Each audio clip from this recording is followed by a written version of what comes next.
বন্ধুরা, আজকের পর্বে দেখা যাবে পিয়ারকে থানা থেকে বাড়ি এসে বাড়ির উঠোনে একটা চেয়ার নিয়ে বসে থাকে। এদিকে গৌরবেরা সবাই মেলা থেকে বাড়ি ফেরে। ওরা তো মেলা থেকে বাড়ি ফিরে পিয়ারকে দেখে পুরো চমকে যায়, হতবাক হয়ে যায়। তখন পিয়ারকে বলে, তোমাদের সবার মুখ থেকেই বোঝা যাচ্ছে যে তোমরা কেউ এক্সপেক্ট করনি যে আমি বাড়ি ফিরে আসবো। তোমরা কি ভেবেছিলে যে আমি সারা জীবন ওখানে থাকবো আর এই ছাতা বাড়ি তোমাদের হয়ে যাবে? সেটা কখনোই হবে না। এই ছাতা বাড়ির যেটা আমার ছিল, আমার আছে, আমারই থাকবে। আর তোমরা সবাই আমার পায়ের জুতো হয়ে থাকবে। ঠিক এইভাবে পিয়ারকে বলতে থাকে।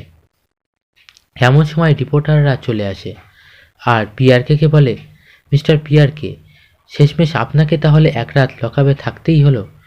তখন পিয়ারকে বলে, এইসব খবর আপনাদেরকে কে দেয়? পিয়ারকে ধরে রাখবে এমন জায়গায় কোথাও নেই। আর আমাকে ওখানে ভিআইপি ট্রিটমেন্ট দিয়েছে।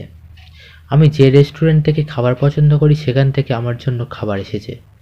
তখন রিপোর্টাররা বলে, সে যাই হোক, আপনাকে কী জন্য ওখানে নিয়ে গেল? তখন ঝিলিক বলে, চুরি, ছাতা চুরির জন্য। এরপর রিপোর্টাররা ঝিলিকের সামনে মাইক্রোফোন নিয়ে যায়। তখন ঝিলিক বলতে থাকে যে সমস্ত অভিযুক্তকে যেমন ট্রিটমেন্ট দেয় ওনাকেও ওখানে ঠিক তেমন ট্রিটমেন্ট দিয়েছে। তার প্রমাণ আমার কাছে আছে, আমার স্বামীর ফোনে ভিডিও আছে। এরপরে গৌরব মনে মনে বলে, আমার ফোনে ভিডিও কই? আমি তো জানি না। তখন ঝিলিক বলে, আপনার ফোনটা চেক করুন, আপনার ফোনে একটা ভিডিও এসছে। তখন গৌরব দেখে, হ্যাঁ সত্যি। তখন ঝিলিক বলে, এই ভিডিওটা সবার সামনে টিভিতে কানেক্ট করে চালান। এরপরে টিভিতে চালায় আর সবাই সমস্তটা দেখতে পায় যে পিয়ারকে সেখানে কেমন ট্রিটমেন্ট দিয়েছে।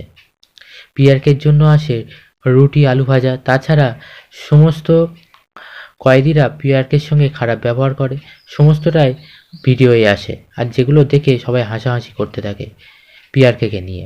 এরপরে রিপোর্টাররা যা বোঝার বুঝে যায়, বলে আমরা যা বোঝার বুঝেছি। এরপরে পিয়ারকে ছেড়ে ওখান থেকে চলে যায়। তারপরে পিয়ারকে প্রচণ্ড অপমানিত হয়ে ঝিলিকের উপর প্রচণ্ড রাগ করতে থাকে, বলে এর শোধ আমি তুলব।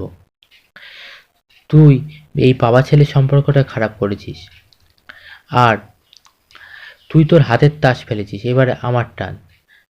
এই তাসের নাম হবে অনিমেষ রায়। যেটা শুনে গৌরব বলে, কই অনিমেষ রায়, এই নামটা তো আমি প্রথম শুনলাম, আগে তো কখনো শুনিনি।